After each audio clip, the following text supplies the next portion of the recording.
A woman laughs too loud. A cackle, really, harsh and jarring. It startles me, sends a pulse of adrenaline through me. I scan the crowd. I really shouldn't be here. "Time for another?" he asks. His teeth, they're so white, perfectly aligned. Nothing in nature is so flawless. Braces, whitening. The rim of the glass is ice cold beneath my fingertip. The drink went down fast. Too fast. I promised myself I wouldn't drink, not with everything that's been going on. It's been a long day, a long week, a long year. The weight of it all is tugging at me, pulling me under. I take too long to answer and he frowns, just slightly, looks at his phone. I should just leave. This is crazy. "Sure," I say instead. "One more." He smiles again, thinks it's a good sign. Really, I just want to go home, pull up my hair, put on my sweats, get into bed. Even that's not an option. Once we walk out of here, it's back to the jigsaw puzzle of my life. "Grey Goose and soda," he tells the waitress when he's flagged her down. He remembers what I'm drinking. A small thing, but so few people pay attention to the details these days. "And Blanton's on the rocks." Straight bourbon, very manly. "Am I talking too much?" he says. He looks sweetly sheepish. Is it put on? "I've heard that before. My last girlfriend, Kim, she said I ramble when I get nervous." It's the second time he's mentioned her, his last girlfriend, Kim. Why, I wonder? Carrying a torch? Or just trying to market himself as someone who's been in a relationship? Also, a last girlfriend.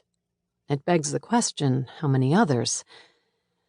Maybe I'm reading too much into it. I do that. Not at all. "I am a seeker. I want to explore the world, don't you? I love to learn, to cook, to travel. I get lost in a good book." That's what his profile said. In his picture, he smiled, nearly laughing, hair wind-tossed. It was a good photo. Could have come from a magazine, which is always suspicious. Photographers know all the tricks to capturing beauty, the right angles, the proper lighting, the magic of filters. The truth is that most people aren't that hot in person. Even beautiful people, real ones, are flawed in some way, not airbrushed or prettily wind-blown, eyes glittering, lines around the eyes and mouth, an almost imperceptibly crooked nose, a faint scar, chicken pox or a childhood fall from a bike. People, real people, have a little stain from lunch on their tie, maybe something hanging from their nose or in their teeth, patches of dry skin, shoes that need replacing. These imperfections make us who we are, tell the truth of our lives. But to his credit, he is close to as good-looking as his profile picture. But something's off. What is it? There's nothing special about my profile picture, nothing misleading. Just a photo snapped by my friend Layla, who set the whole thing up. Of course, she's a talented photographer, my oldest friend, and knows how to shoot me. No filter, though, no Photoshop tricks. What you see is what you get. Sort of. "What about you?" he says. The waitress delivers the drinks to our high top. Her ears are lined with silver hoops, another in her lip.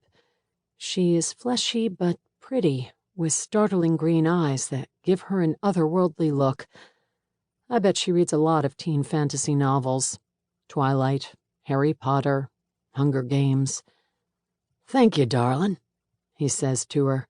He drops the G and inflects the word with a twang, though I know he was born and raised in New Jersey. She beams at him, flushes a little. He's a charmer in a sea of snakes. I notice that he has a way of looking at women, a warm gaze, a wide smile. It seems like a choice.